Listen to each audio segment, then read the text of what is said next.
Bienvenidos, queridos oyentes, a Son Nuestros Hijos, el programa número 10 de la tercera temporada de la Asociación ECA, España contra el Adoctrinamiento, que gracias a Multicanal Radio podemos emitir semanalmente.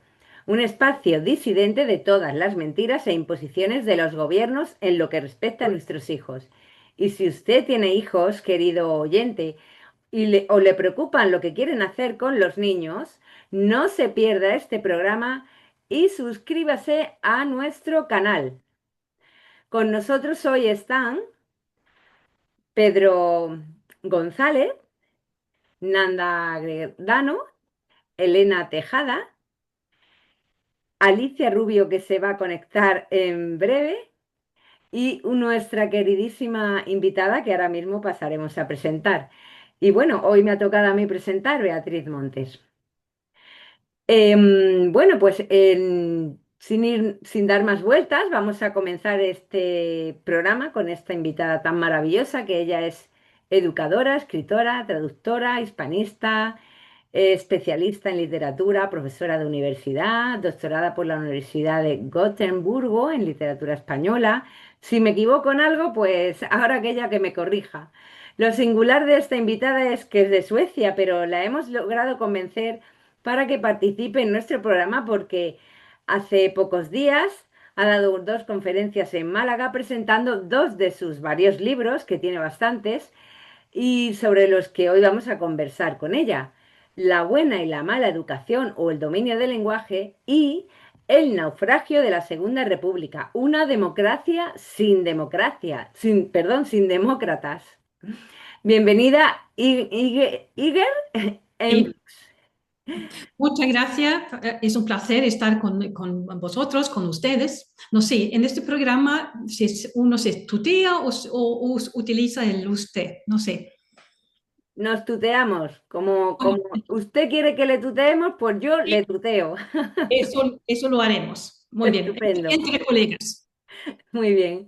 Pues muchas gracias por aceptar nuestra invitación, sabiendo que tienes una agenda muy, muy apretada. Y bueno, son muchos los datos del currículum. Tan solo he dado unas pequeñas pinceladas. Si tú quieres añadir algo más o si no, comenzamos con nuestras preguntas. Muy bien, adelante. Muy bien. Pues en primer lugar, bueno, pues Singer, su trayectoria profesional y académica no deja dudar, lugar a dudas de que cuando usted habla o tú hablas, sabes lo que dices. Has publicado numerosos libros. Ujú. Pues sería interesante que nos comentases en qué momento te interesaste por este tema de la pedagogía y en concreto pues sobre los sistemas educativos. Bueno, empecé muy temprano como profesora de lo que sería en España la ESO. Y noté que las políticas que se estaban aplicando no eran las más idóneas. Así que desde el comienzo, desde muy joven, y después fui siguiendo con un ojo crítico lo que hacía el gobierno sueco y al llegar más o menos al año 1990, cuando tenía ya mi puesto en la universidad, empecé a comparar diferentes sistemas educativos. Había estudiado inglés, francés y español y un poco de alemán.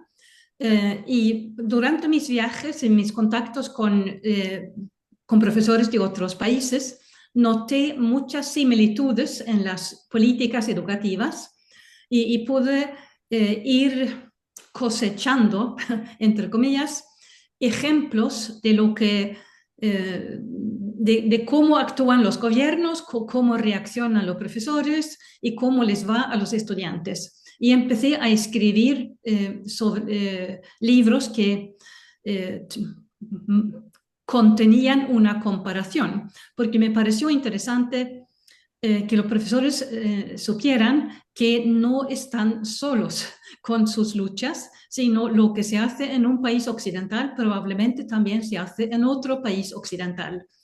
Se trata de una ideología más bien, bueno, internacional, para llamarla de algún modo. Y esto en sí es interesante. Muy bien. Inger, te pregunto, bueno, no sé si pronuncio bien tu nombre, Inger, Sí, ¿sí? muy bien. Correcto.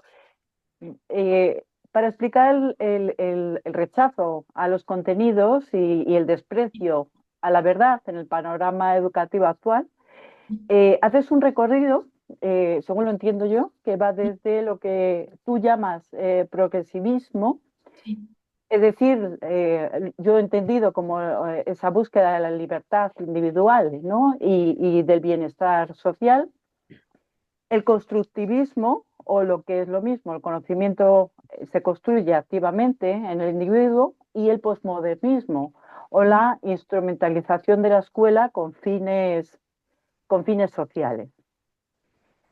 Paloma Hernández García atribuye esto al modelo antropológico de Rousseau, es decir, dice que el ser humano nace bueno y debe seguir su desarrollo natural.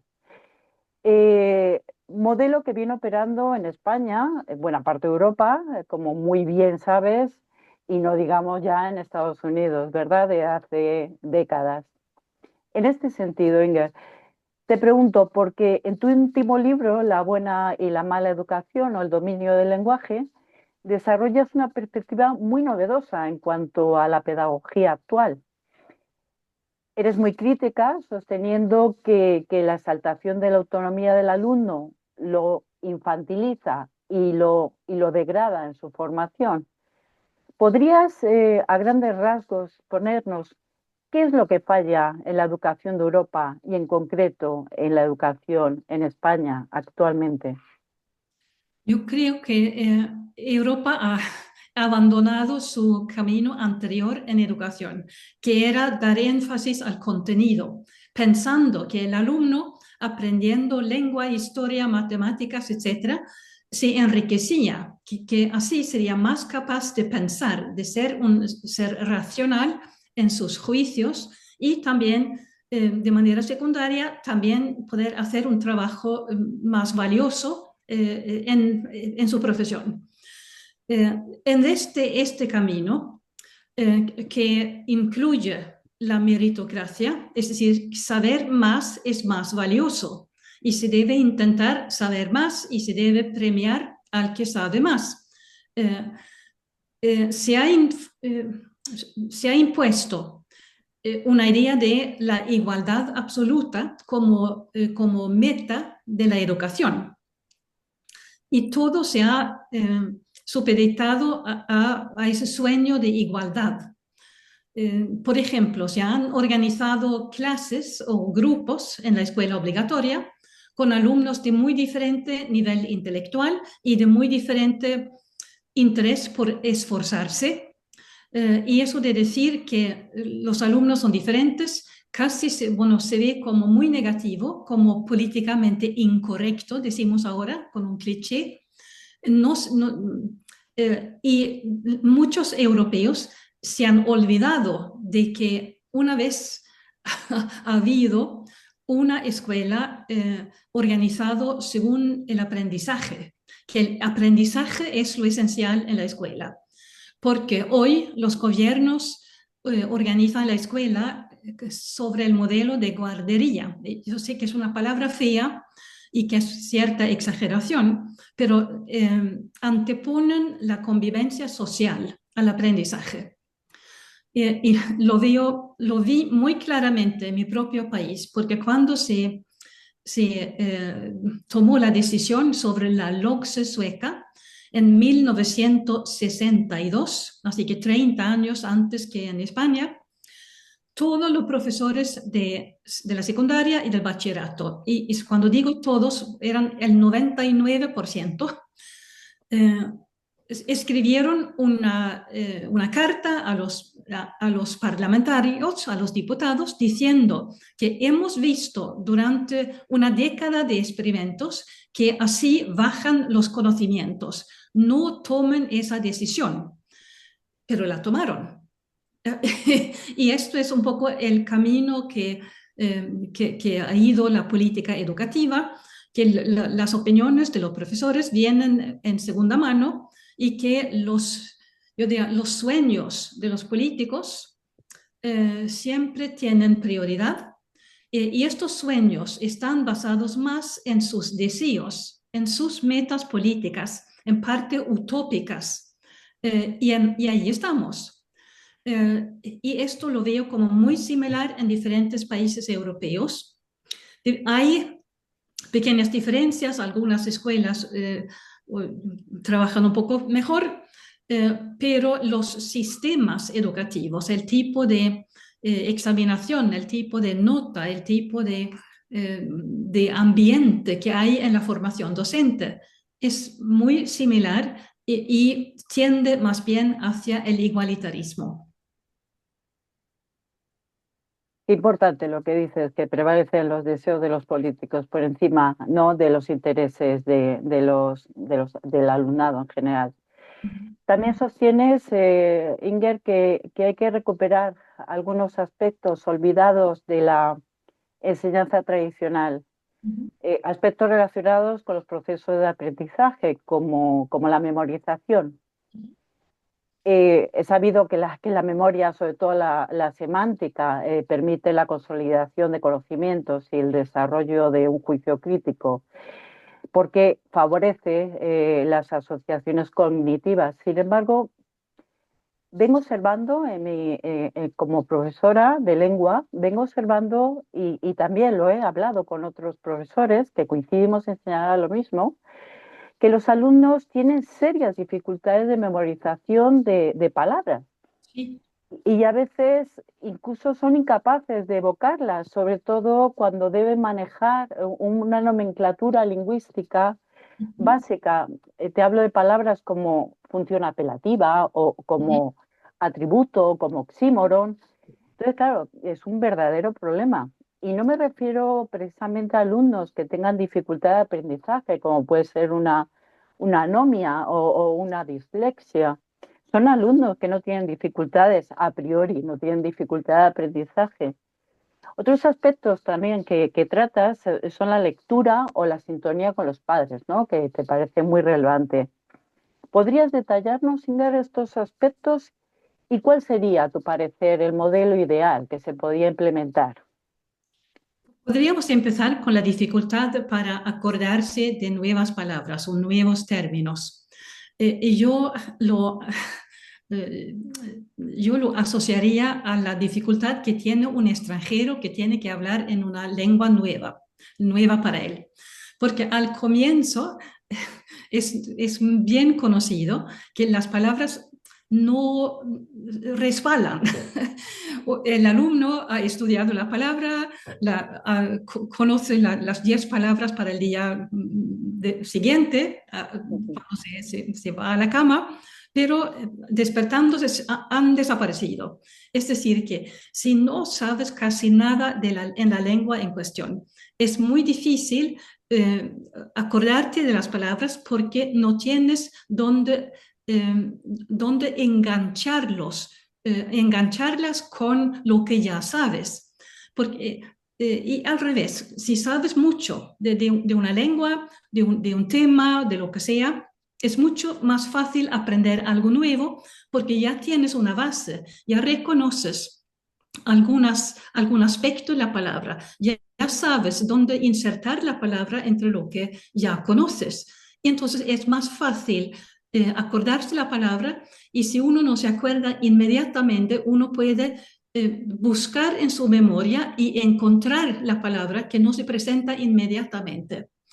Y claro, si los alumnos, por ejemplo, en la ESO o en el bachillerato, si tienen dificultad con las palabras, es porque han estudiado demasiado poco, han leído demasiado poco, su vocabulario es demasiado pobre. Y no hay otro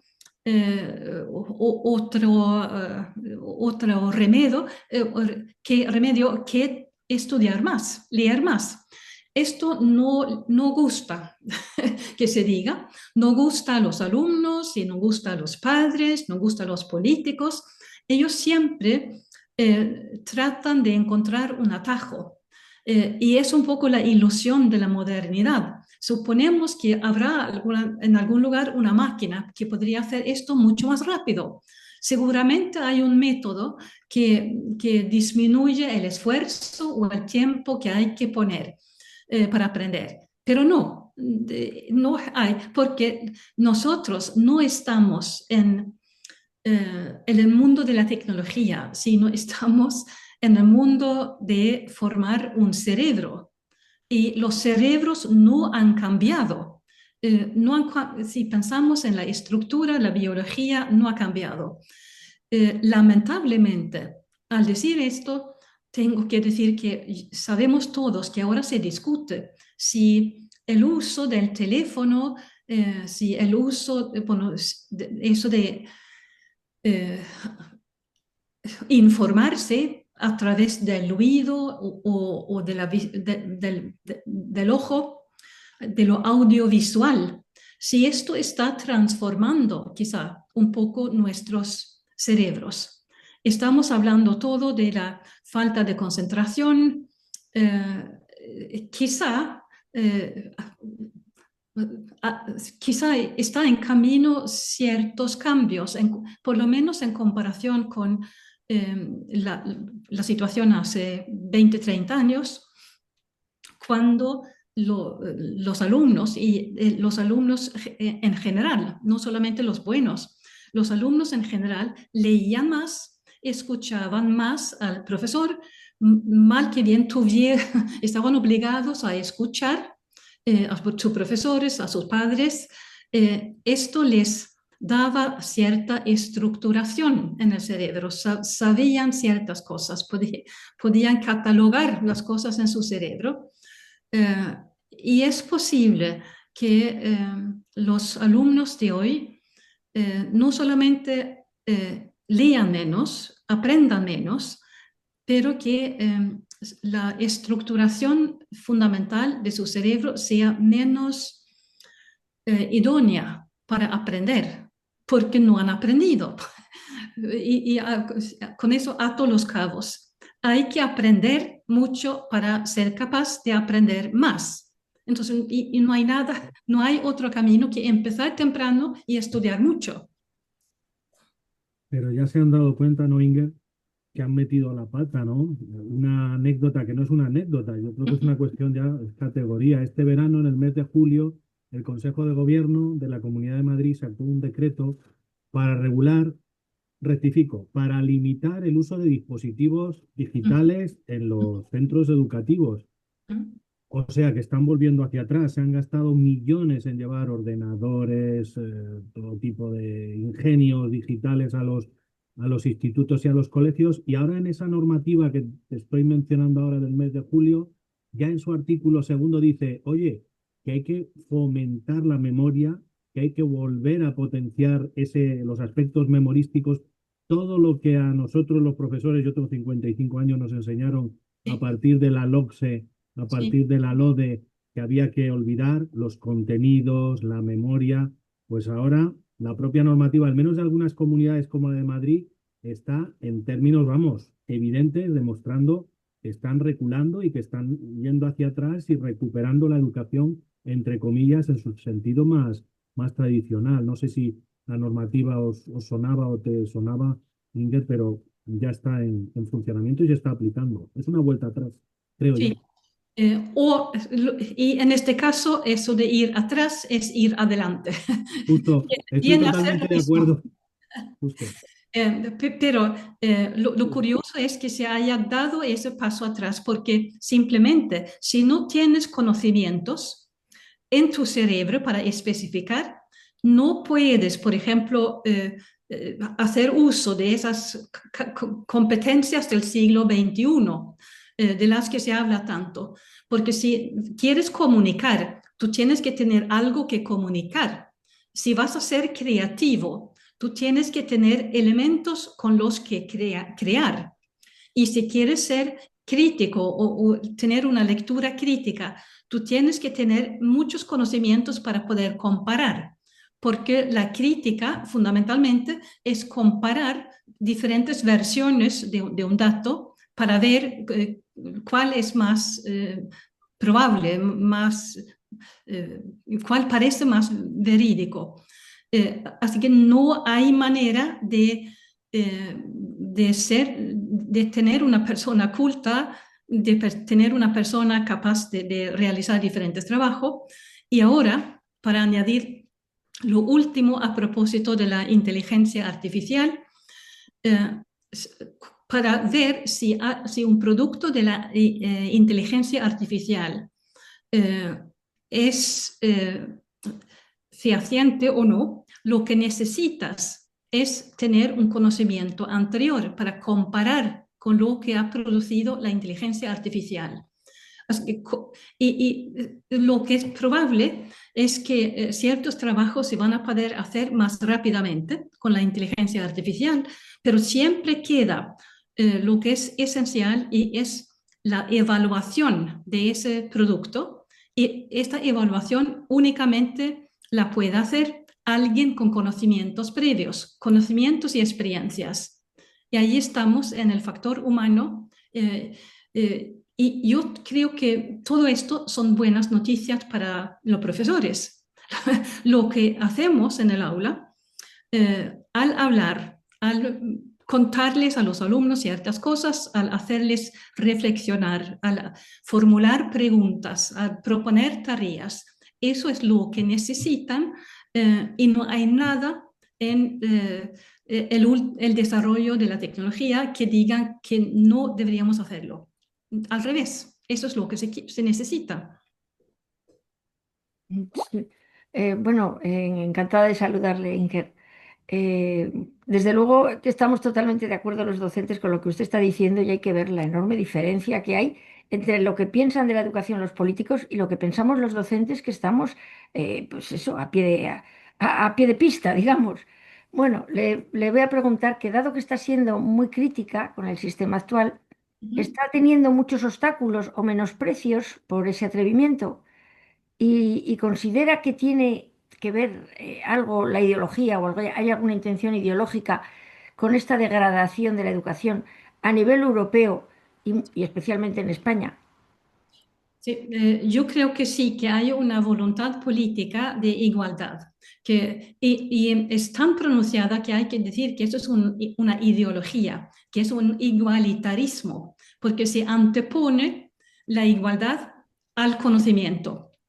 Y esto sin decir exactamente a los votantes que eso es lo que hacen.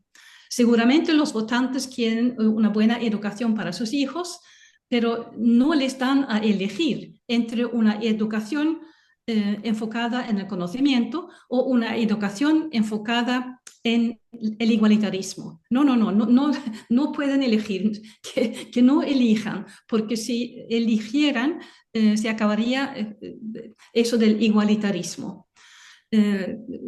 Así que yo creo que sí.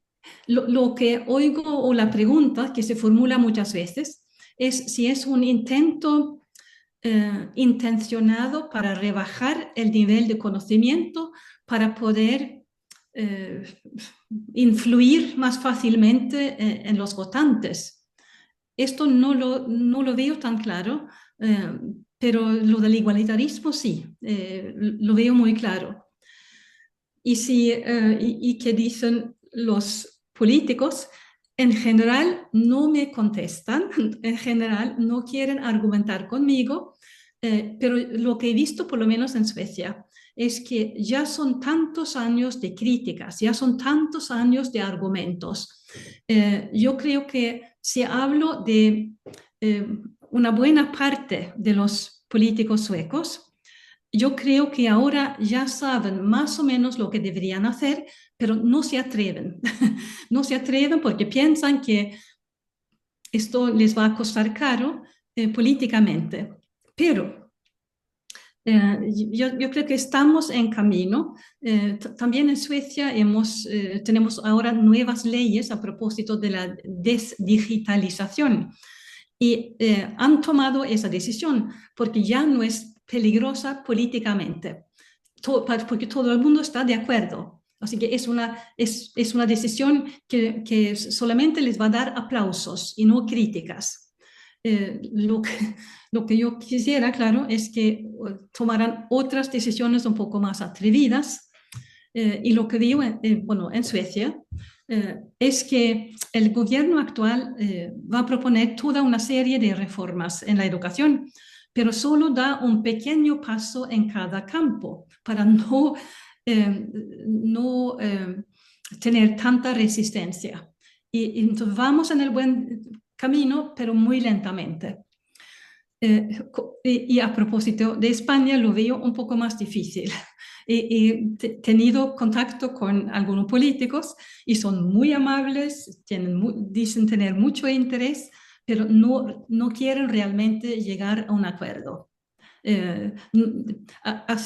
Creo que hace falta quizá más debate, más discusión para hacer mella en los políticos. Pero no hay otro camino, es lo que tenemos que hacer. Pues muchas gracias, Inger, pero antes de seguir, vamos a pedirle a nuestros oyentes que por favor, si les está gustando esta entrevista, pues que nos lo hagan saber con algún comentario, si tienen alguna duda o alguna sugerencia, que por supuesto le den un like y que se suscriban a nuestro programa, porque pues ya sabemos que la censura nos persigue y que es importante que se sepa todo esto que estamos aprendiendo hoy contigo. Pues muchas gracias. Bueno, pues yo tengo, Inga, agradecerte especialmente lo que he disfrutado estos días pasados, hace muy poquito, contigo durante los 2 días que he tenido el privilegio, y lo digo con mayúsculas, y además todo el mundo lo ha dicho, hemos tenido un verdadero privilegio porque te hemos tenido a ti hablando de pedagogía y de historia. Y en concreto el segundo día fue muy especial porque aunque los 2 días te ha acompañado nuestro amigo Antonio Nadal, el segundo, aplicando términos taurinos, fue una conferencia impartida a limón. Porque claro, se habló en tu caso, de este libro que no sé si se va a ver con de la Segunda República, el naufragio de la Segunda República, una democracia sin demócratas, en la que más adelante nuestro amigo Pedro te va a ir preguntando, pero a mí me salió preguntarte, y me gustaría que lo compartieras con todos, cómo una sueca se interesa por el idioma español, por la historia de España, y no solo a eso, sino que además se dedica a escribir libros para demostrar a muchos historiadores en España y a muchos políticos en España que están contando una historia completamente distinta a la real. Y me encantó lo que me comentaste respecto a Hispanoamérica y lo que te había traído de España y cómo llegaste a través de España a Hispanoamérica. Si lo pudieras compartir, a ver si consigo que se vea el libro, la portada, que además es súper interesante. Luego, de todos modos, lo publicaremos en nuestras redes para que todo el mundo pueda llegar a conocerlos, porque de verdad que es una delicia. Bueno, en mi caso personal, yo me empecé a estudiar el español por espíritu de aventura. Ya conocía un poco el francés y el inglés, un poco en alemán, pero quería aprender algo menos conocido en la época en que yo empecé con el español. Y después, como profesora de español de universidad, he tenido que impartir no solamente literatura, sino también la historia. Y como tenemos pocas horas, y hay un curso en mi universidad que se llama Conocimiento de Europa, y me dieron 10 horas para explicar a estudiantes interesados por cuestiones europeas algo importante de la historia de España. Y elegí los años 30, la conquista de América y la reconquista, como momentos importantes en la historia de España y también en la historia de Europa. Y para hablar específicamente de la Segunda República, la elegí porque realmente es mucho más que 5 años de historia. Primero, son los 5 años más importantes del siglo XX en la historia española, a mi modo de ver, y además hablamos mucho de que la educación o la escuela debe ser una preparación para que los alumnos puedan ser ciudadanos conscientes y que aporten todo lo que puedan a la sociedad. Y para que puedan hacer esto, deben entender cómo funciona la democracia, en qué consiste. Y resulta que cuando uno estudia la Segunda República, hay allí una serie de datos que son escandalosos si uno piensa, si uno lo lee, uno lee la época con la perspectiva de la democracia, con la idea, con la pregunta, ¿esto es democrático o no es democrático? Y por eso yo creo que estudiar la Segunda República es casi una moraleja, es casi un cuento moral, como los que tenían en la Edad Media, sobre lo que no hay que hacer. Y es una lección que es tan importante para españoles como para otros europeos. Realmente da, como se dice con un cliché, da que pensar que esto pudo suceder y que una serie de decisiones, quizá no catastróficas cada una, pero en su conjunto llevó a la catástrofe que fue la guerra civil. Así que estudié historia porque a mí me encanta la historia, porque he podido enseñar un poco de historia como parte de mi desempeño profesional y tuve la posibilidad de publicar también un libro con una reflexión profundizada sobre el tema. Y bueno... Hispanoamérica, ¿cómo conociste gracias a España? Porque es que me parece precioso que te llamaba tanto la atención que tantos hispanohablantes hubiera. Sí. Me pareció muy interesante esa reflexión, Inga. Además, además de lo práctico y la importancia que puede tener en España, es un reto intelectual, porque se puede comprobar una serie de fallos intelectuales, tanto en los políticos de la época como en los historiadores que han tratado esa época. No todos, claro, pero algunos. Y algo que hice escribiendo el libro es que me leí las tesis publicadas en los departamentos de historia en España durante los últimos 10 años y que tenían que ver con la Segunda República. Y noté que no podía saber al abrir el libro qué tendencia iba a tener. Y lo que noté es que las tendencias no se notan como mentiras. Así que nadie se inventa nada de manera así absoluta. La mentira el sesgo se ve en las proporciones que se dan y en la terminología que se utiliza. Y si doy un ejemplo, si alguien escribe sobre la Segunda República y utiliza una tercera parte de su libro para hablar de la política cultural, por ejemplo, eso es probablemente porque quiere evitar lo que fue el peor escándalo, que es la Revolución de Octubre. O si alguien describe la Revolución de Octubre, pero le da como una décima parte del texto, cuando es mucho más importante que eso. Por eso, se ve en la terminología, pero sobre todo se ve en la proporción, la atención que se da a cierto aspecto de la Segunda República.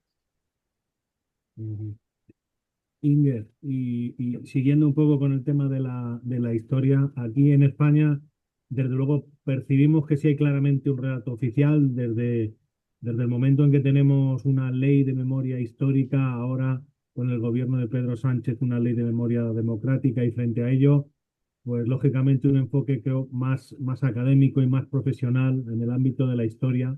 Yo creo que eso parece difícilmente discutible, pero ¿cuáles crees tú que pueden ser los motivos de esa intención de manipular, de encubrir, de adoctrinar a través de la historia? ¿Tendrá algo que ver con el factor del control de la población sobre todo el control de las nuevas generaciones, ¿no? A través del conocimiento o el desconocimiento de la historia. ¿Cómo lo Sí, ves? y claro, esto no es solo lo que yo creo, sino esto lo creen todos los que miran esa ley. Primero, es un escándalo que un país moderno occidental ponga como ley cierta interpretación de la historia. Esto, número uno, es un escándalo. Y yo hubiera querido ver reaccionar la Unión Europea. Eso deberían haberlo, bueno, discutido como mínimo. ¿Qué quieren? Bueno, mi interpretación, y ahora es interpretación.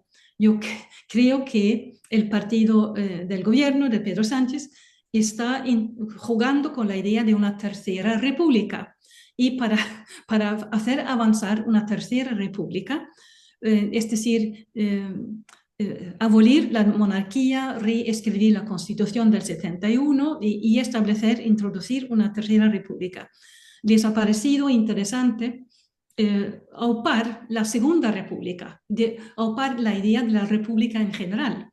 Ya sabemos que la Primera República no, no fue muy lograda, la Segunda República tampoco, y entonces reescriben la historia.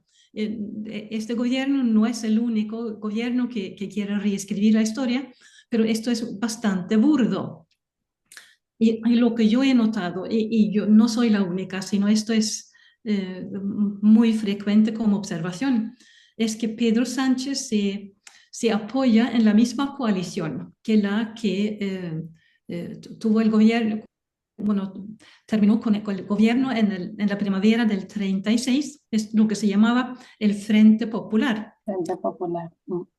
Y así que estamos de vuelta en esa época.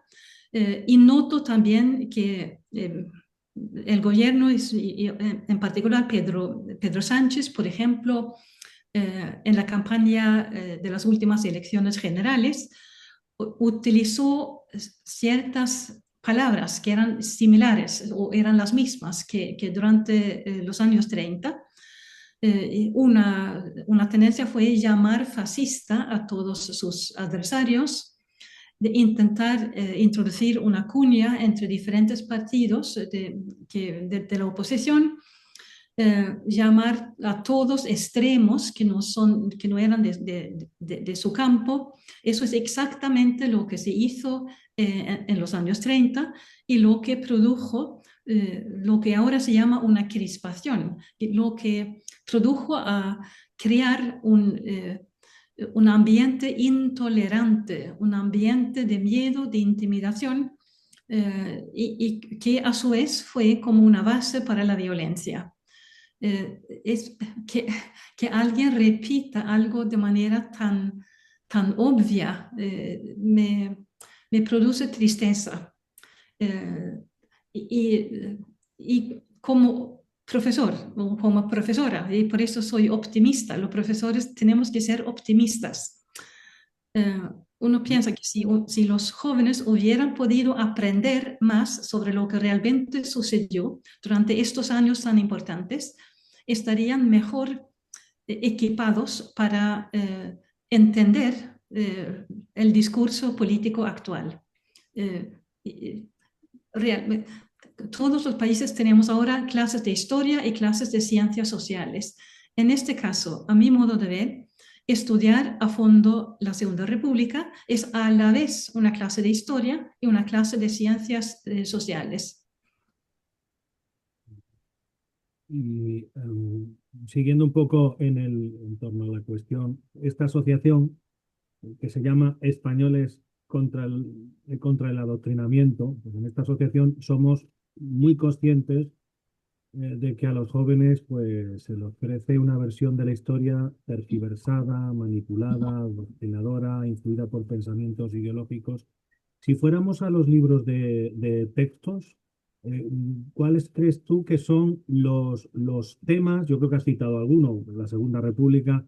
¿Cuáles serían los temas que en los libros de texto, según tu parecer, se utilizan más habitualmente para adoctrinar a los chicos, a los alumnos en temas históricos? A mí me gustaría seguir con la Segunda República porque encontré en los libros de la ESO para la comunidad de la Autonomía de Madrid algunos hechos que entienden perfectamente los profesores. Lo primero es que, para la ESO hay en general 6 o 8 páginas en el libro de texto dedicadas a la Segunda República. Y noté la tendencia a tener fotos muy grandes de 3 diputadas. Y se dice que el voto que se otorgó a la mujer fue como un gran avance, un gran logro de la Segunda República. Y es cierto, pero en comparación otra vez con la rebelión de Asturias, quizá tuvo menos importancia en el momento. Además, hay una ironía, porque las 3 fotos que he visto repetidas, una es sobre Clara Campoamor, que claro, se ve como la pionera del voto de la mujer. Pero es irónico que ella no fue votada la primera vez. Ella no pudo entrar como diputada en 33, que es la primera vez que votan las mujeres. Esto por lo menos es algo que se debería decir para decir a los alumnos que las cosas no son tan fáciles, tan obvias como se puede pensar. Y las otras 2, una es Victoria Kent y la tercera Margarita Nelken, que votaron en contra. Así que muestran fotos de diputadas que votaron en contra del voto a la mujer, porque se podía ser diputada sin tener, antes de que se instauró el voto de las mujeres, porque eran socialistas y temían que las mujeres votaran de manera conservadora y por eso votaron en contra del voto. Si hubieran puesto estas informaciones, serían primero más honesto y daría a los alumnos una idea de que las reformas políticas no son tan sencillas como se puede pensar. Y además, esa es una observación. Otra observación. Perdón, Inger, ¿te acuerdas de la editorial? Para decir una cosita. Yo, Inger, te prometo que ese dato se lo doy. Y entonces mis alumnos y mis alumnas, cuando yo les digo que los socialistas, esas socialistas que tú has citado, votaron en contra, te miran con unos ojos así. Sí, no, porque, claro, ¿Te porque acordabas de la y eso muestra que el feminismo... No. Perdón. No, que digo que si te acordabas de la editorial, porque has comentado que es de la Comunidad de Madrid, pero... yo vi 3, Santiana y 2 más, así que editoriales muy grandes, muy grandes. a lo mejor, bueno, vale, era por saberlo. Lo voy a mirar, pero eran muy similares. Esa es la primera cosa. La segunda cosa es que la Revolución de Octubre recibe atención, pero no excesiva, no una atención excesiva. Pero algo que entienden los profesores es que los libros de historia solían ser de texto. Se leía un libro de historia, no como una novela, pero había texto, había que leer texto. Y así se aprendía vocabulario y se aprendía de manera narrativa qué había sucedido en el pasado. Hoy, los libros de historia contienen recuadros, así que en una página relativamente grande puede haber 4 o 6 recuadros. Y en cada una puede haber una fotografía, una pequeña lista de sucesos, casi siempre la cita de un discurso o algo así, y unas cuantas preguntas. Y las preguntas, lo sabemos todos, es porque se supone que así los alumnos son más activos, así se supone que aprenden mejor. Pero, ¿dónde están las respuestas a las preguntas? Bueno, están en los otros recuadros. Es decir, que el alumno, usando las preguntas como se le invita, mira en el resto de la página y piensa haber sacado él o ella misma la conclusión. Es más manipulador que si había simplemente una conclusión escrita, porque aquí parece que la conclusión viene del propio alumno. Es más manipulador.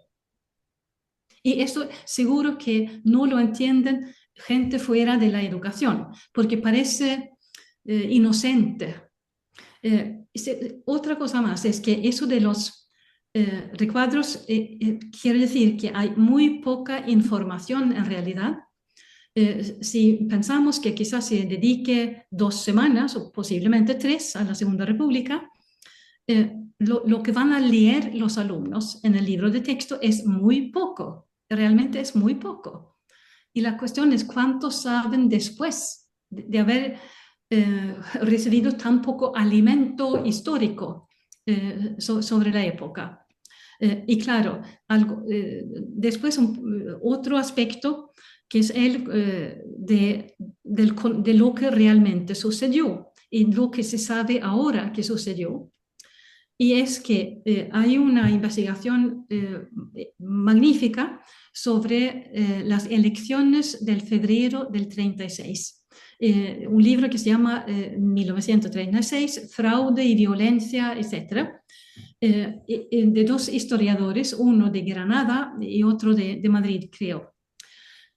Y lo que hacen allí, han viajado en toda la península, han mirado archivos de todo tipo y establecen listas con datos sobre las elecciones mismas y también de los hechos de violencia antes de las elecciones y durante la primavera del 36. Pero para volver a las elecciones, por una serie de datos que dan, llegan a la conclusión de que no se puede saber quién ganó. Pero eso es enorme. No se puede saber quién ganó las elecciones más importantes del siglo XX en España, unas elecciones que abrió el camino a una guerra civil. Y enumeran hechos como que había una mayoría parlamentaria en el Parlamento, pero al presidente del país, Alcalá Zamora, simplemente no le gustó el líder de la oposición y no quiso que éste formara un gobierno. Así que por gusto personal impidió que gobernara el país, el partido más grande.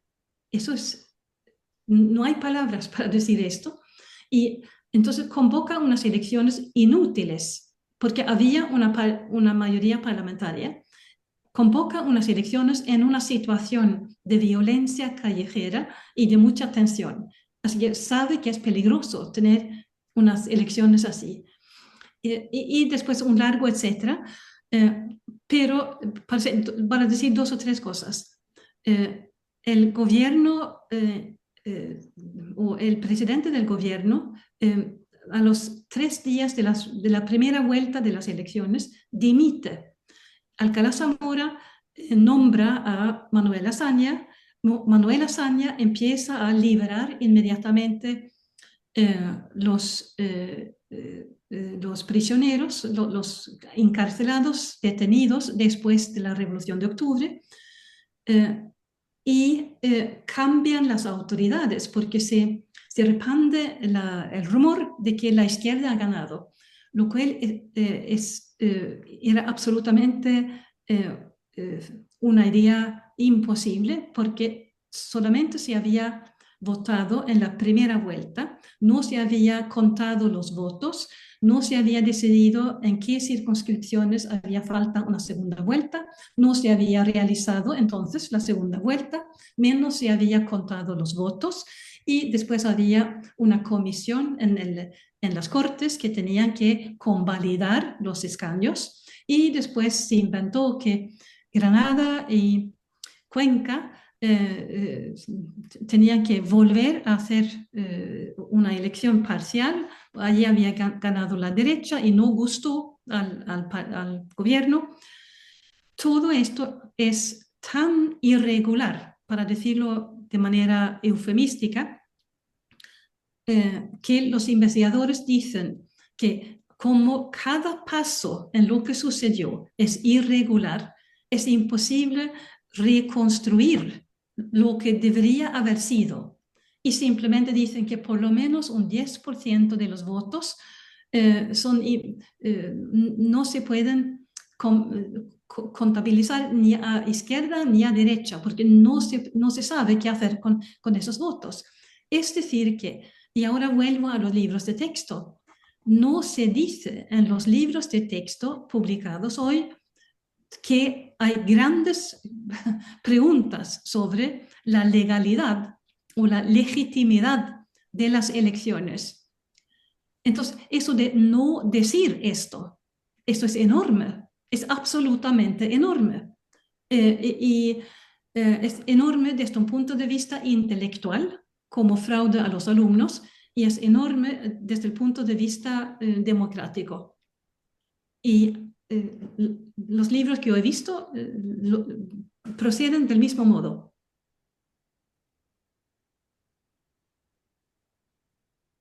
Nos hemos quedado sin palabras, Inger. Sí, no, Maravillosa reflexión. Los que presumen de demócratas, Inger, que luego al final es que encima presumen de demócratas. sí, claro. Además esto. Es que hay una desconexión entre palabra y hecho, que es muy chocante, porque si te permites decir cualquier cosa sin conexión con la realidad, eres peligroso. Eso es muy peligroso en política. Hay cualquier número de ejemplos. Totalmente de acuerdo. Ujú. Pues nada, parece que ya hemos Vamos terminado, ¿no? vamos a ir finalizando, sí, porque el tiempo ha pasado volando, Inger, y ya tenemos el tiempo limitado, ¿no? Como ocurre siempre en la radio. Bueno, normalmente presenta Alicia Rubio, ya ha tenido un inconveniente y presenta y despide ella, y yo hago una reflexión final, que bueno, la voy a hacer ahora brevemente. A ver, vamos a poner este formato.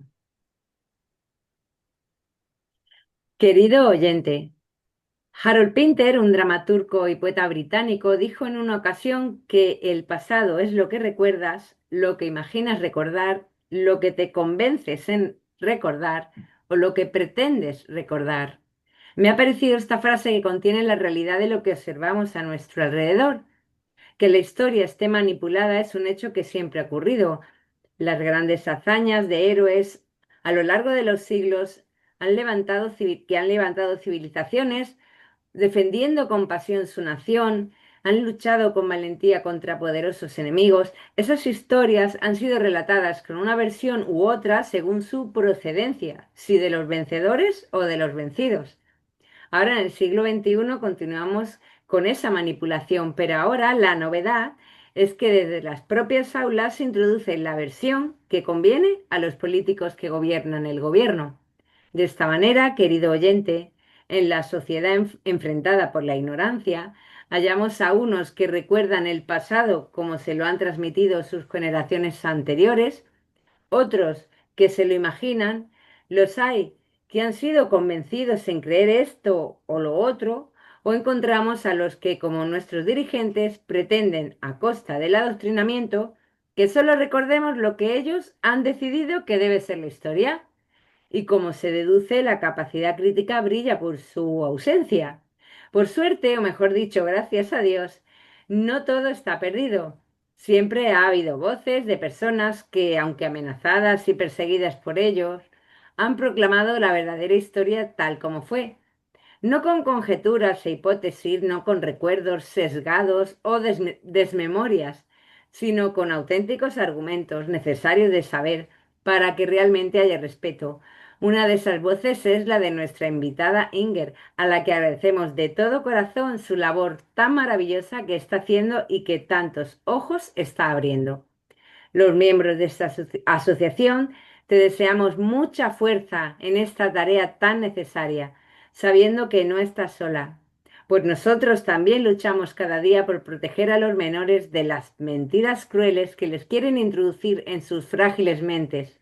Lo hacemos y lo seguiremos haciendo por ellos, porque son nuestros hijos. Un saludo y hasta la próxima cita. Hasta la próxima.